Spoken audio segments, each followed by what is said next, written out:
বিয়ের 5 দিন পর প্রথমবার অফিসে আসছি। নিজেকে একটু অফিসে লজ্জা লাগছে। বস আজ তেমন কাজ দেয় নাই, তাই বসে আছি। হুট করে ফোন কল আসলো। বুঝলাম ওটা বউয়ের ফোন। কাল সে বাবার বাড়ি গেছে। তখন আমি কল ধরে বললাম, হ্যালো, আসসালামু আলাইকুম। সে বলল, ওয়ালাইকুম আসসালাম। ব্যস্ত আছেন? আমি বললাম, না, বলো।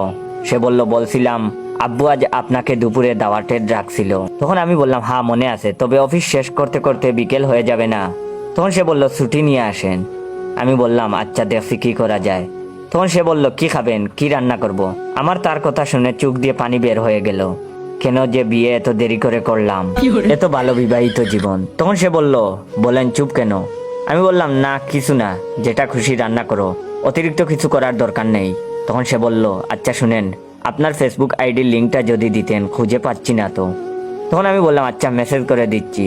তারপরে মনে মনে বললাম, আহা কত ভালো বউ আমার। ভার্সিটি পাশ করা মেয়ে, তারপরও স্বামীকে আপনি ছাড়া তুমি বলতে চায় না। আল্লাহ এমন ভালো বউ যেন সবাইকে দেয়। এখন প্রায় দুপুর হয়ে গেছে। এমন সময় বউ আমার আবার কল দিল। আমি বসের থেকে ছুটি নিয়ে অফিস থেকে বের হয়েছি। তখন কল ধরলাম আর বললাম, হ্যালো, হ্যাঁ আমি বের হয়েছি। তখন বউ বলল, হ্যাঁ আজ আয় তুই, তোর অবস্থা করছি। তখন আমি বললাম, কি বলছো এসব, মাথা কি ঠিক আছে? তুই তুকারি করছো কেন আমাকে? তখন সে বলল, তুই আমাকে এভাবে ধোঁকা দিলি। আমি বললাম, ধোঁকা কিভাবে, কি বলছো? মনে মনে ভাবলাম, একটা প্রেমিকা ছিল, বছর খানেক আগে বিয়ে হয়ে গেছে। ওই হারামি মিথ্যা করে কিছু বলছে নাকি? ও জানবে কিভাবে? আমি তো এখনো আমার বউকে কাউকে চেনাই নাই, ফেসবুকেও একটা ছবি পর্যন্ত দেই নাই। তখন আমি বউকে বললাম, কি হয়েছে? তখন সে বলল, ফেসবুক দেখ, আমার আইডিতে মেসেজ চেক দে, বলে ফোন কেটে দিল। আমি তাড়াতাড়ি ফেসবুকে গিয়ে তার আইডিতে গিয়ে দেখি আজ থেকে 3 বছর আগের কনভার্সন। তার পিছনে আমি 1 বছর লেগেছিলাম, তাও তাকে পটাতে পারি নাই। কত গান কবিতা সব লিখে দিয়েছিলাম, সব অবশ্য কপি ছিল।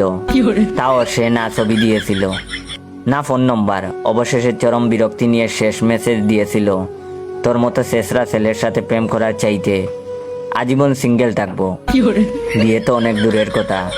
আমার মাথার চক্কর দিচ্ছে, এই মুহূর্তে কি শ্বশুর বাড়ি যাওয়া ঠিক হবে? এদিকে পিয়ন ও মিষ্টি নিয়ে হাজির।